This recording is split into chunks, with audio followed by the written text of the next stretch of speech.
Lightning like Steve McQueen. I'm in the fast lane when the light turns green. And I built tough, I ain't nothing but grit. Cause I made rugged blood, sweat, and spit. Yeah, like a horse I fly. Better push yourself in for a bumpy ride. I like to play hard, but I work harder. And I weather the storm cause I'm built stronger. This episode is brought to you by SPI Logistics, the premier freight agent logistics firm in North America. For over 40 years, SPI has been diligently building the most successful freight agent network to provide first-class relationships for our shippers, receivers, and carrier partners. We are more than another transportation network. We are a dedicated team of professionals united by one singular purpose, and that is to expedite our agents' success.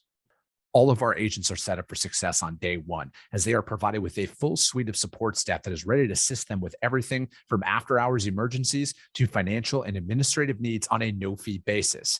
This way, you can focus on continuing to grow your business. There is no financial risk to start, and you have the ability to earn up to 75% in commissions. If you are looking to take control of your financial future and build your business with the backing of one of the most successful logistics firms in North America, visit www.spi3pl.com to learn more. Do me a favor and let them know that the Freight Coach sent you. What is up, ladies and gentlemen? We are back. We are live. It is the Freight Coach Podcast, the top podcast in transportation, coming to you guys every single weekday, 8:30 a.m. Pacific, 10:30 Central, to break down some industry headlines. But most importantly, you guys provide some actual insight into what you can do with all of this information. I'm going to save the rest of the intro. You guys know what's up. We had a little bit of technical difficulties here this morning, but this is the real world, you guys. Nothing is going to go perfect out there, but we're always going to figure it out. We're going to make it happen, and that's what we're doing today. And I got a repeat guest on the show. He's a good friend of mine. He's out in Denver, Colorado. He's got a fleet. They've built up their company. We're going to talk about that, kind of what's going on in the world of the asset side of the industry. So I got my man, Honest Balic with Balic Transportation, back on the show. What's going on, brother? How are you? Not bad, man. Sorry for the technical difficulties this morning. Dude, we're not tech people, all right? Like, we have day jobs. We're just podcasters as well. we could get the freight, but this technical stuff is a little bit challenging. Dude, yeah. I know, I'm right there with you. I've spent so much time, probably a lot longer than I needed to, for so much, just trying to like actually understand how most of this work. And I don't understand how most of it works now. But fortunately, I have some people behind the scenes now who help me out with all of this shit. So IT department is good then, huh? Yeah, dude. IT, my guy Christian, who just does all my editing now. I can just come in and talk shit and leave, which is that's my specialty. That's beautiful, man. Dude, so what's new, man? How's everything going out in your neck of the woods? It's going good, man. I mean, business last year was kind of up and down, mostly down across the year. We've seen some peak seasons finally, when they were supposed to be peak, which we noticed, trends in the rates going up. But, first quarter is like normal. We were seeing volumes kind of go down. Certain customers are, just getting back into the groove of things. A lot of that has to do with, I'm sure, the election. People are kind of still, uneasy on what's going to happen and stuff like that. But I'm hoping for a good, comeback in 2025. Yeah, no, I'm right there with you, man. I'm an optimistic realist is how I like to put it. And, I'm out there really just controlling my controllables, at the end of the day, because it's like, I don't wait for somebody else to come in and make my life better, right? I feel like in the United States of America, we have the opportunity to make our lives better literally every single day. It doesn't matter what political party's in office, who's in office. There's an opportunity for you to go out there. It's not always easy. It's never going to be easy, but the opportunity's there. And, I try not to, I pay attention to what's going on, but I also try and stay in my own little bubble and know that, like, hey, as long as I'm hitting my daily metrics every single day, there's a higher likelihood of me succeeding in that regard. Yeah, you just kind of be focused on day-to-day tasks, making sure you win your battles there. And then you could kind of branch out from there. You don't need to worry about, too much outside noise. Me and you have spoken about it. There's a lot of negativity out there. So if you keep listening to that, you won't get too far. Yeah. And dude, that's exactly it, right? Like it's just constant, and it's so distracting at times. And, it's either it's either everything's on fire, or it's, you know, there's people bragging about how perfect and great their lives are. And it's all bullshit, right? On either end of the spectrum, it's all bullshit. And I feel like, you know, for the most part, it's like the more you can kind of minimize your distractions and really put that time and effort into building out your business. I mean, that's something that you guys have done, right? Like you and your dad, when you guys started your company, you guys have just focused on the work more than anything. And I mean, how many trucks are you guys up to now? We're 110 right now. Holy shit, dude, that you've added even more. I think the last time we talked, you were at like 70. Yeah, I can't remember. When was the last podcast? I think it was maybe a year ago.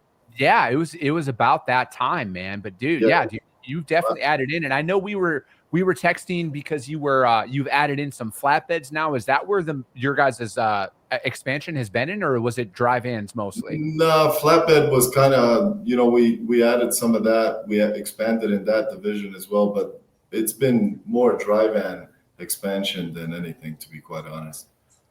So are you guys, you know, for all the drivers and fleets that are out there, man, how are you managing your guys' freight? When you guys have as many trucks as you do now, are you going out and finding direct shippers, or are you still working with brokers? It's a balance of everything, to be honest, man. I don't think, you know, having the amount of, you know, units and assets that we have, everything could be, you know, direct freight. You're going to have to use your broker relationships, use your shipper relationships wherever you kind of go. It just gives you a, you know, broader picture of the, you know, of getting the truck back to where it needs to go and stuff like that. If you rely just on shipper freight, that's kind of tough. You know, you never know when the shipper is going to have a load. Sometimes your driver needs to end up, you know, in a certain spot before the shipper has a load. So it's both, to be quite honest, and we're open to having both. You know, as a carrier, I mean, we understand brokers are a valued part of the community, and so are shippers. So ultimately, you need both. No, I'm right there with you, man. I try my you know, as a broker myself, I try my best to do everything that we can inside of our company to take care of our driver partners. And you know, we talk about best practices a lot on this show. And, you know, a lot of it for me is, you know, we want to reuse the same carriers time and time again on our customers' freight, right? Like I don't want to go out to a load board as much as I possibly can. I want to utilize it for what it's designed for, and that's to develop capacity. But then when I find that capacity, I want to stay off of the load board and reach out to these guys day in and day out with any available opportunities that come our way. Because, you know, for the most part, man, a lot of when you're building up a business, as you know, like you're trying to fill those gaps, right? Like there's never an influx of freight that just gets dropped into your lap and says, here's all of this business. It takes a long time to develop that, and it's going to come in different pockets of the country. And, you know, one thing that we do that I'm really proud of from that perspective is man, we're always reaching out to our guys, no matter what part of the country it's in. If it's a step deck load and it's one of our verified, you know, step deck carriers, we're reaching out to them no matter what, just to see like what's the chance that they're in that area. We want to give them that first right of refusal before just going out there and, you know, posting a load or trying to find somebody else. Yeah, and it's easier for both parties, I feel like, involved. For you, it's easier, you know the trucking company or the driver that you're working with, and for us, it's easier, you know, when we're working with a repetitive broker, shipper, because we built that relationship. You know, we know each other. You know, everything is nice when it's going perfect, but when a problem hits and, you know, you have a relationship with a broker, sometimes it's easier to solve that problem with somebody you have a relationship with than rather, you know, a guy that you just booked a load with randomly off the load board one time. Yeah, I think like, you know, for me, it's that buy-in of like, you know, I need you to succeed as much as you need me to succeed style thing. And we're looking for a mutually beneficial partnership. And, you know, I'm already starting to see this from the broker community, but I think it might be a little too late for some when it comes to actually adopting that mentality out there instead of railroading people and everything else to try and make an extra buck. And I feel like that's what this year, I think that's what this year might really breed a lot of is that behavior, right? If there's any sign of a change, and I feel like a lot of the weather that's hitting right now in Texas and in the South and stuff like that, I think those are those natural events that I'm talking about all the time, you guys, that when that happens, I mean, especially the state of Texas getting essentially shut down, that's going to have a massive ripple effect out there in the market. And then you're going to see spikes in prices. And then I just don't see them coming back down. I feel like that's how a lot of this is going to shift out and remain, right? And it's going to kind of be that slow and incremental bump up. But what you're going to see is in I'd love to get your perspective on this as, as a fleet owner here. I think a lot of the way that this is going to transition is customers are going to try and dig their heels in as much as possible and not raise pricing at all. But it's gotten to the point now where carriers are going to start raising their rates and brokers' margins are going to get squeezed at that. What are you seeing out there from your perspective? I mean, in peak season, we heard a lot of that, like, oh, we don't have that much money in this load and stuff like that. And you hear that, I feel like that's a go-to line for a lot of brokers. I don't have that much money in this load, and maybe, they do. But I've definitely heard complaints that, with the market shifting, people don't have as much money in the load. They're losing money on the load. But I mean, ultimately, is that relationship worth keeping? You got to ask yourself as a broker, as a trucking company, are you going to lose money, 2 months out of the year to make money 10 months? It's a bigger picture to that, I feel like. But definitely we've noticed, this peak season, it was tighter than, let's say, 3 years past. So it was kind of interesting market the past 3 years. You were basically relying off of your relationships, your contacts, but we definitely have seen more spot freight and new relationships pop up in the past maybe 6 months for sure. So how are you guys really, setting yourselves up for success this year? Are you guys going to continue to do what you guys do? Because I mean, you guys have grown year over year. I mean, shit, man, since I met you in 2021, you guys have grown year over year over year. Do you feel like at this point you guys have your playbook and you're just going to continue to run that? Or, are you guys, maybe changing pace a little bit and you're going to focus more on business development to find that direct shipper relationship yourself? I mean, we're going to focus on every aspect of the business. I feel like you need to be organized, first within your office, within your drivers, within your safety, compliance, and all of that stuff needs to be well organized before, shippers are going to even look at you. Mm-hmm. So I feel like we've focused on organization stuff with our drivers, with how our drivers perform, a little bit more managing from our side, the controllable factors. We focused on that this year so far. And then when it comes to business development, I mean, we're always looking for freight. I mean, it's a never ending type of thing in this industry. I mean, if you stop looking, ultimately, I feel like you're digging yourself a hole because you should never stop looking.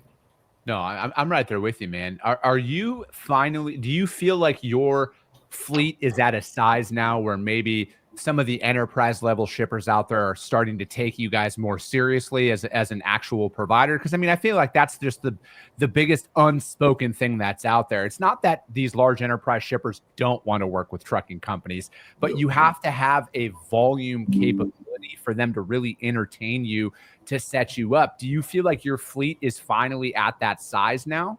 I feel like it's at that size, but you got to definitely look at, fleet size and region you run. So mm-hmm. Maybe you could have 110 trucks in Denver. That doesn't mean you could take, a contract out of Pennsylvania, for example. Yeah. You definitely have to keep in consideration where you're running, where you're trying to get in. But definitely we've seen as we've grown that, since we have the capacity that we get a little bit, more attention by, certain companies that have loads because it's a little bit more asset based, but also brokers for the same thing around. I mean, brokers love to use carriers with with, when you can make one phone call and book 10 loads, I'm sure it makes me happy. It should make you happy too, so it's kind of a balance for sure. Have you found that, you brought up, kind of knowing your region and stuff like that. Has that been a big factor in your guys' success in growing your company? Is kind of running those same regions and those repeat areas time and time again? Yeah, and then we branch into sometimes the East Coast, Florida, and stuff like that. Over time you develop contacts even in those areas because you have repetitive trucks, so you know which maybe broker has a lane that's going to get you to another lane that could get you to Denver and stuff like that.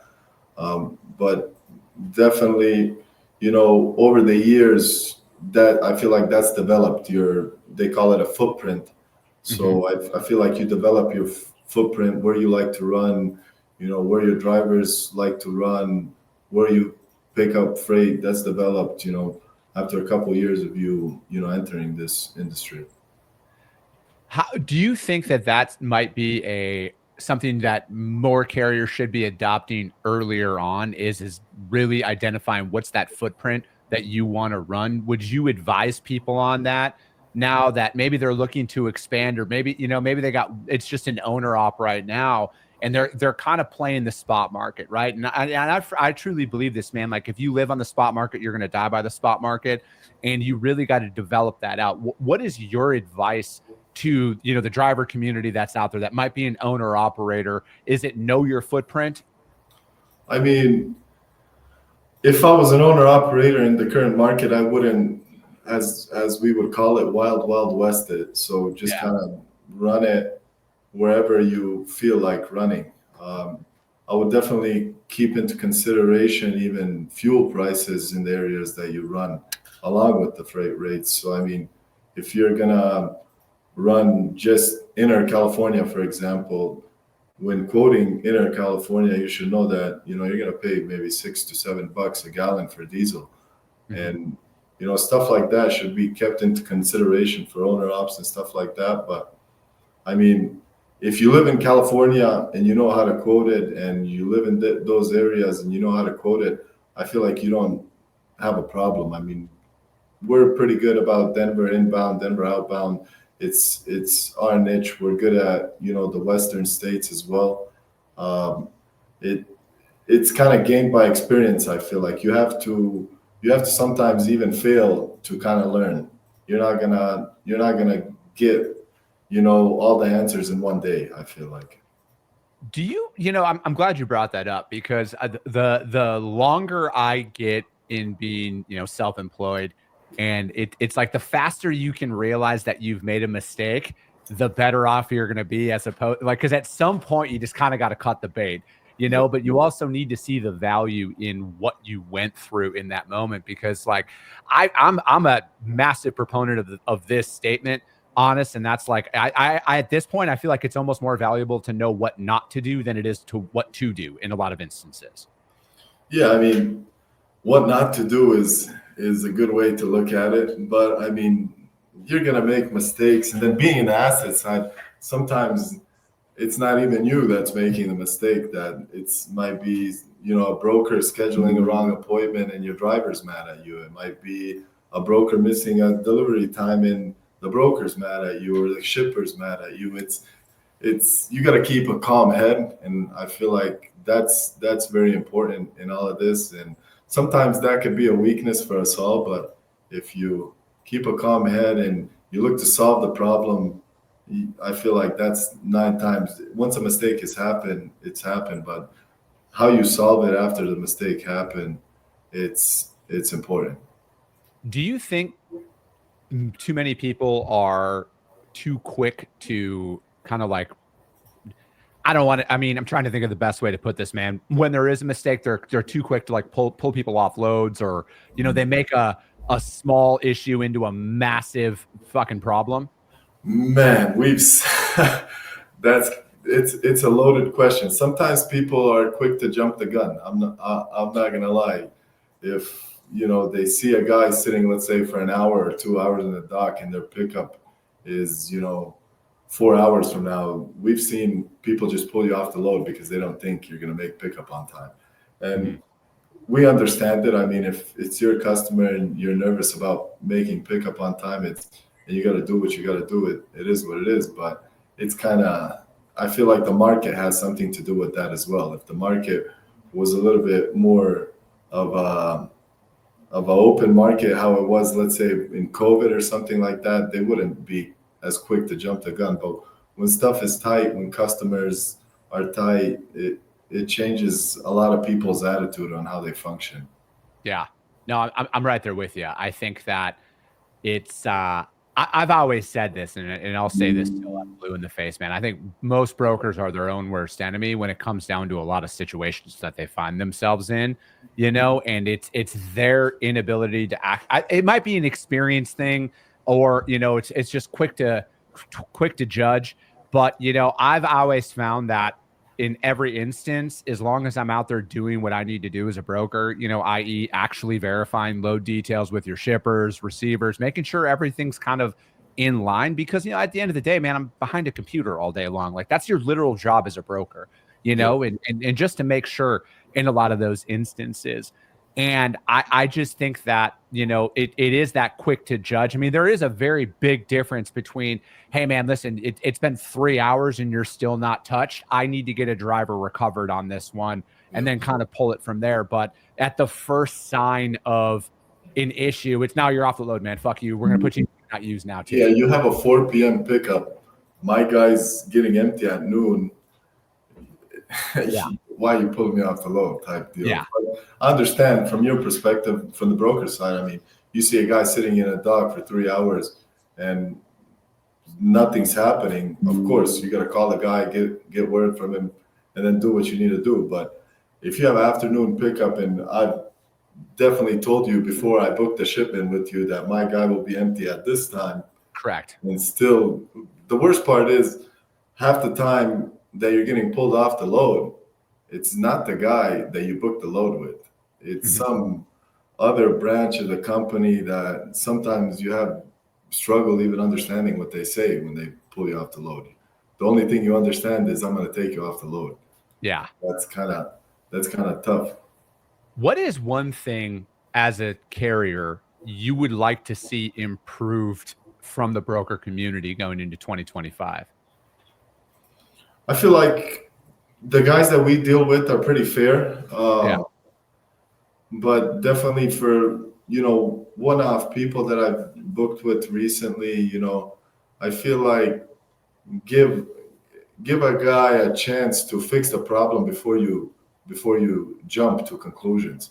I mean, at the end of the day, we're operating a fleet where we're dealing with another human behind the wheel.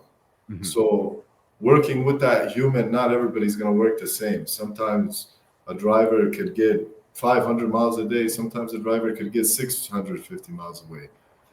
And especially in inclement conditions, not every driver drives the same in inclement conditions. So just giving a guy to fix the problem. I understand your freight needs to be there, but give me a chance to recover the load or relay the load before, causing a blow up situation. Always look to fix the problem before we blow up on each other.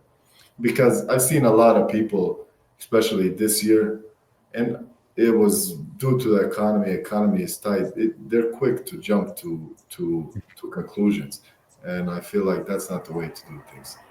Yeah, I'm right there with you. I think it kind of speaks to the fragility of relationships, and I use the term relationships very loosely here, that most brokers have with their customers in those moments. And, I feel like it unfairly to the carrier community.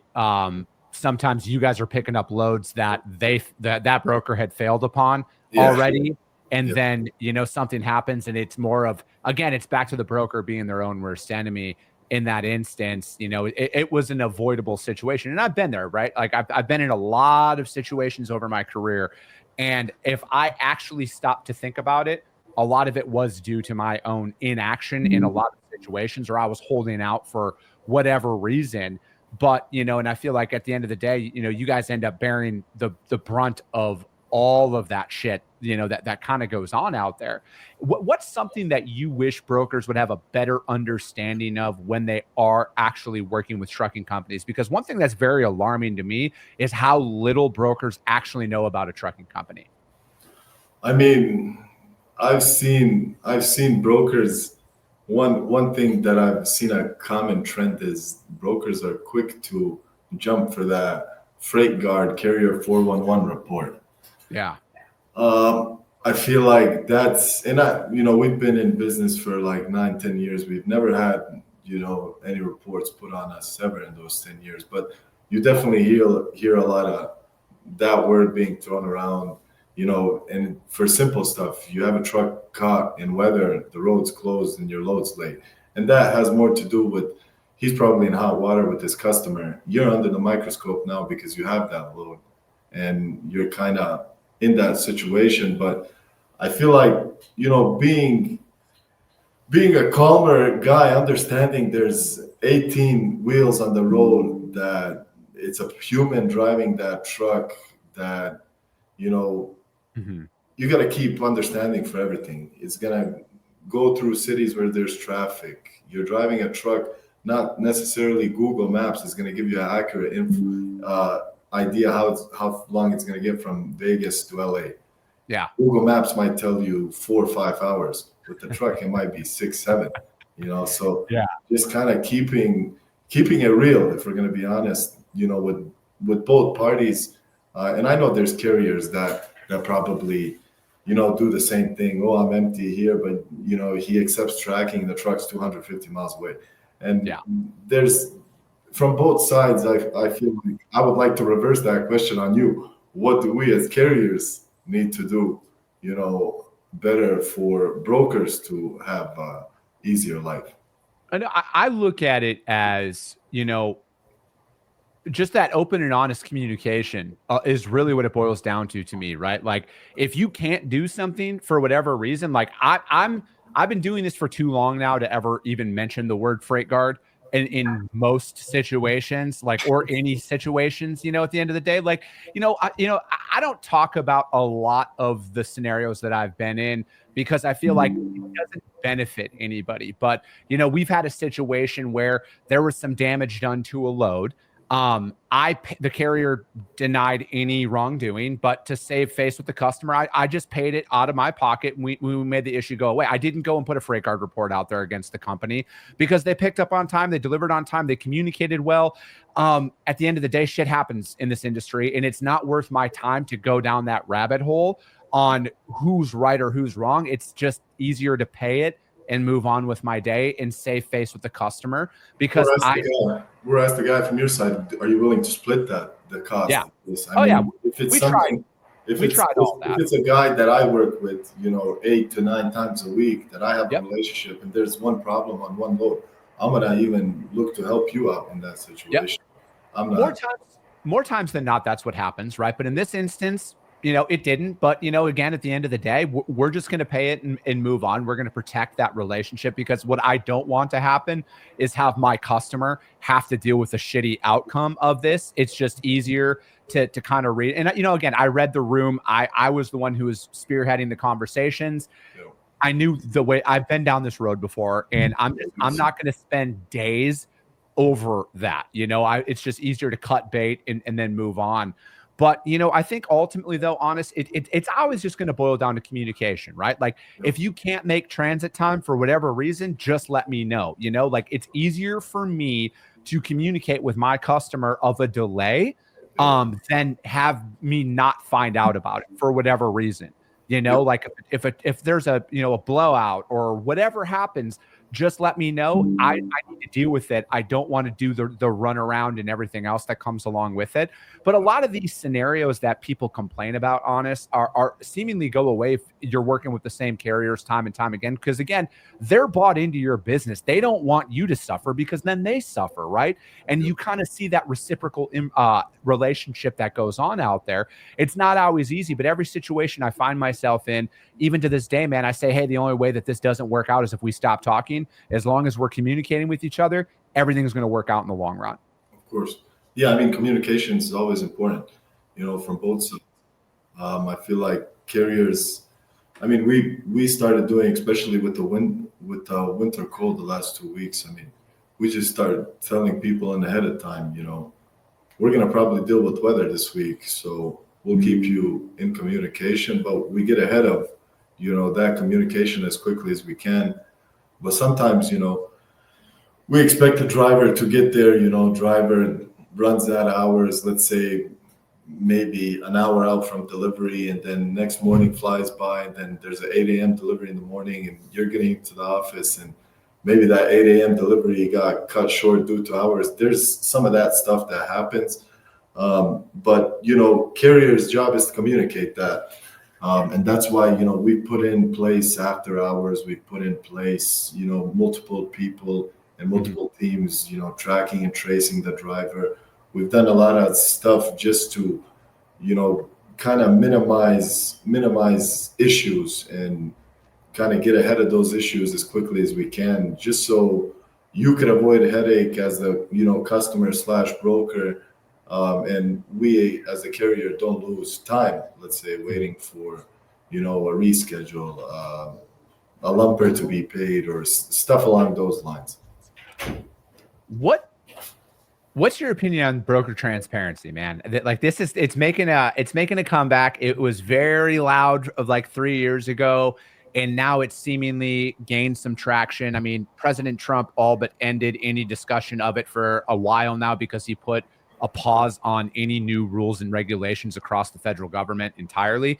But from your perspective, man, like what do you feel about this? I mean, I have my opinions on it, but at the end of the day, I'm not always right. I'd love to hear what you think.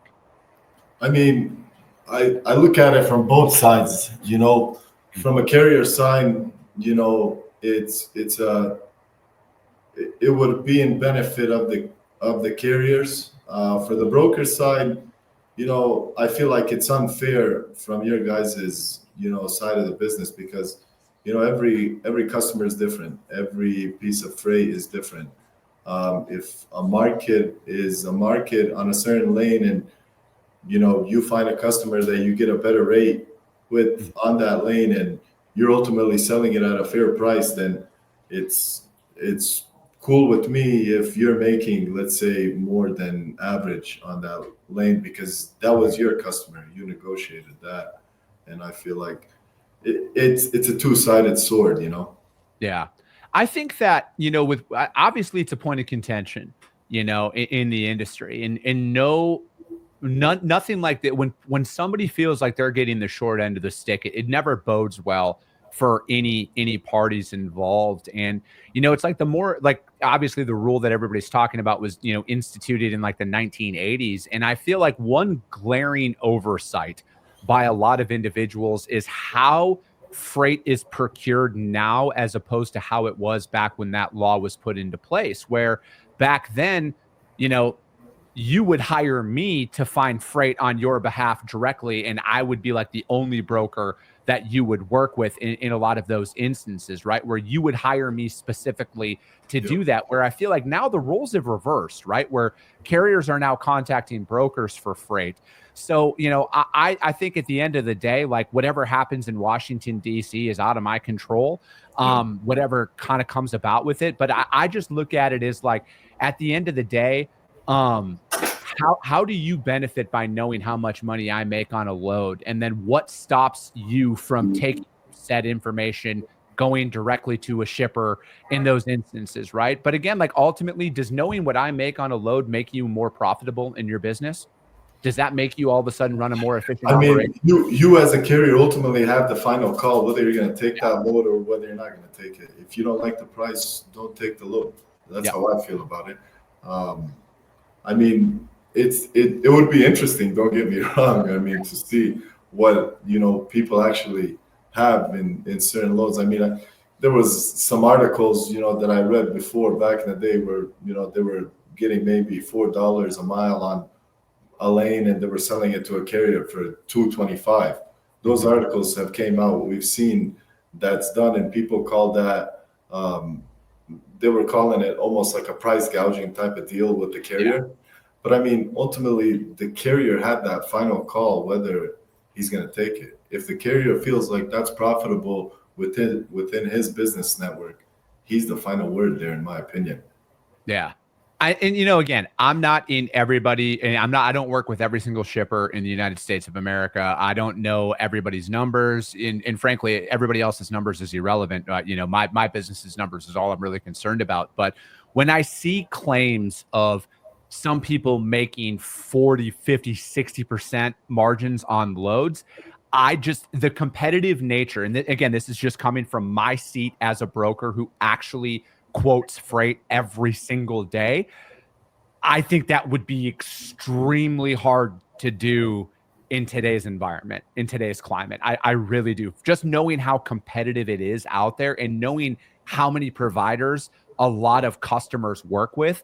And then again, you look at today's climate, freight volumes are what they are. Capacity is high. Like, I know for a fact on the loads that I'm bidding on, I know for a fact what I'm bidding. And we're being told that we're not even within $400 or $500 of what they actually paid on that load. So, you know, again, I just have it from my perspective. I'm not a fan of anybody getting, you know, taken advantage of at all. But again, I can only control what I can control. And that's what I'm going to continue to do. I just feel like these claims of 50 to 60% margins are completely blown out of the water and unsubstantiated. And that just comes from my seat of somebody who actually bids on freight every single day. I know how competitive it is out there, and I would be hard pressed for anybody to be able to do that multiple times.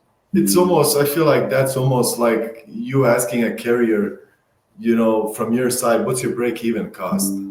Yeah. So I can sell you this load, you know, where you're it's kind of the same thing. No, if we don't have to share that info, you know, why do you have to share that info? Because it's kind of almost the same thing.